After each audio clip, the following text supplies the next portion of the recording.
So today's going to be a little bit different. I've been traveling around up the west coast of New Zealand and doing about 80 kilometers of hiking through Abel Tasman and Nelson Lakes National Park. And now we've come back down and we've done a little bit of a stopover at Arthur's Pass.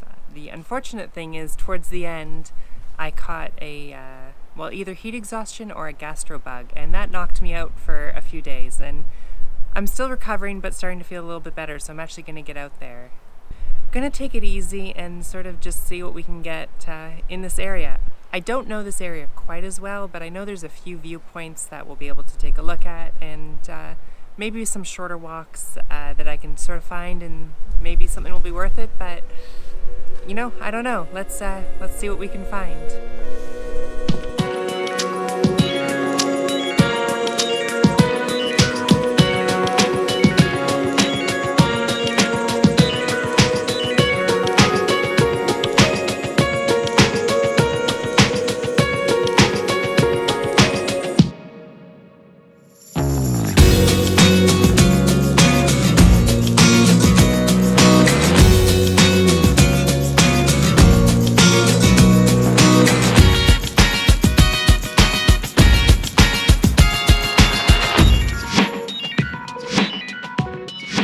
They say the weather can change here quite rapidly, and I guess this is proof. I came from right behind me, which is still blue skies, a nice warm weather, and I've driven here, we're right in front of me, it's completely clouded over. But I've arrived at my destination. I think that works quite well, so we'll be able to make use of the weather conditions. It almost feels like cheating with where I am, because I've parked right here, and if I walk just a little bit further and turn around, that's what I'm looking to shoot. So it's called the Otira Viaduct, and it's this bridge through the gorge with a nice river stream running through it underneath, and I think it creates a very nice natural leading line through the gorge with these beautiful lush green mountainsides. So yeah, it's a pretty obvious, easy shot, I think, but I'll be able to capture it here. No need for a tripod since we're shooting midday, even with the cloud cover. I think there's more than enough light. So I think in terms of composition, the main thing I really want to do is, well, what I would love to have is a bit of an empty bridge and maybe just one large white camper van passing through. That sort of gives a sense of scale of the bridge, of the gorge that we're looking at, but also especially because where we are, sort of telling that story, that adventure, that travel, and sort of get it to work that way. Plus, I think the white will contrast really nicely with the surrounding. So I think I just have to get my camera out and wait and deal with this wind that's constantly blowing my hair everywhere.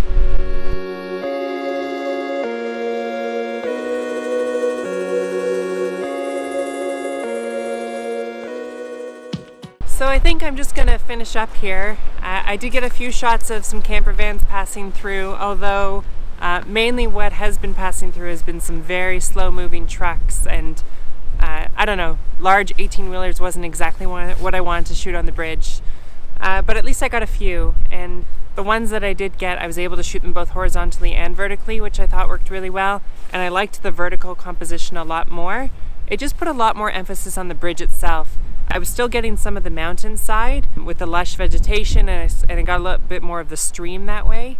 And so I thought that composition just worked a lot more than trying to shoot it horizontally. I was using my 16 to 35. I kind of wish I was able to go a little bit tighter in than 35, so I might find myself cropping that photo a little bit more than intended, but the other lens I have with me starts at 70. It's a 70 to 200. I think 70 might be a bit tight, so somewhere around 50 probably actually would have been pretty perfect. I might return here in the afternoon or a little bit later in the day, just to sort of get it in some different light. Maybe there will be a little bit more traffic on the road, more people driving in, but I still think I got the shot I wanted here. It might just be nice to try it under some different light, but either way, we'll continue on for now.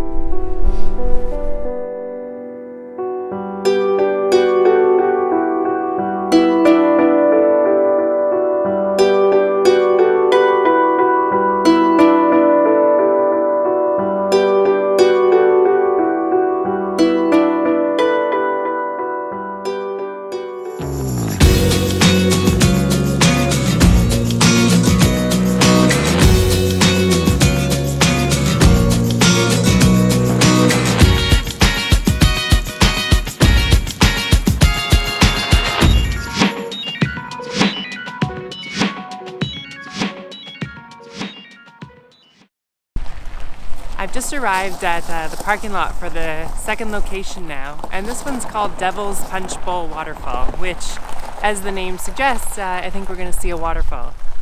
Now this one does require a little bit of walking. I think they say it's about an hour return, but I've heard it's a little bit less than that, so we'll see how it goes and enjoy the walking track up.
Whoa, I made it. And for how sick I've been feeling these past few days, climbing this trail here, I don't know, it could have been Everest for all I know. That was tough. I have no energy left. I think for breakfast today I had a peanut butter and jelly sandwich and some scrambled eggs, and that was the largest meal I've had in over 36 hours. So I'm definitely still recovering from feeling quite sick, and this simple walk actually pushed me pretty hard. So maybe it's a sign I still need to take a little bit of an easy, but it doesn't matter because I'm here now. So I've been looking around, and might be a little bit hard for you to see, but if I go this way, there's a little bit of tree hanging out that sort of sits out in front of the waterfall, and I was going to use that to focus and use the waterfall as the backdrop and sort of maybe play with a little bit of a long exposure, although I don't really want the branches to move too much, so I might have to fiddle around with it, but really get that green contrasted with the rocks in the background and the falling water. So I'll get my camera gear out, get set up, and take some shots and catch my breath. So I made a bit of a mistake. Well, the waterfall's up there around the corner. You can't actually see it from here, and that's because I'm back at the parking lot.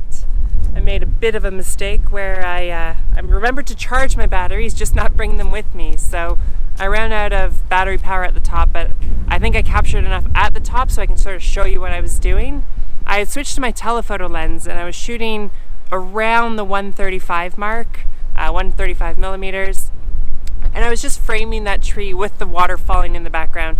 And I was trying to fill as much of the background as possible with the water falling. And you know, I had to contend with both the sun and the wind, and so the wind was blowing the water everywhere, and so sometimes it was even coming forward and landing on the lens, so I had to wipe it and make sure I wasn't getting smudges there. But it was also blowing the water side to side, and that meant that sometimes the water wasn't really even partially filling the background, and so I'd have to shuffle my setup as well, back and forth, just trying to make sure I could sort of get that composition working and still fill the background with the water. And then with the sun was interesting. I think I captured a few frames where that tree I was focused on was a little bit lit up, but more often than not, what the sun was doing was really just lighting up the water in the background, and I don't think I liked that. I think it was blowing it out. I think it was making it a bit too bright, and so I think I'm going to end up liking the ones where it's a much flatter scene because the sun's behind the clouds. You know, there's still light there, the scene's still lit, but it's just much flatter, and sort of the background doesn't stand out from the foreground that I was trying to focus on. Lastly, I was using the polarizer just because I wanted to tone down some of the glare that was on the rock face where the waterfall was. Again, just a distraction. I think it worked better when sort of that glare wasn't there and it was just the water falling. So despite the fact that I'm exhausted on what was ultimately not really much of a hike at all, I still think it was very worth it, but I think it's a sign I still might need to rest just a little bit more before I get out there again. So yeah, get back, load my photos on, and go for a nap maybe.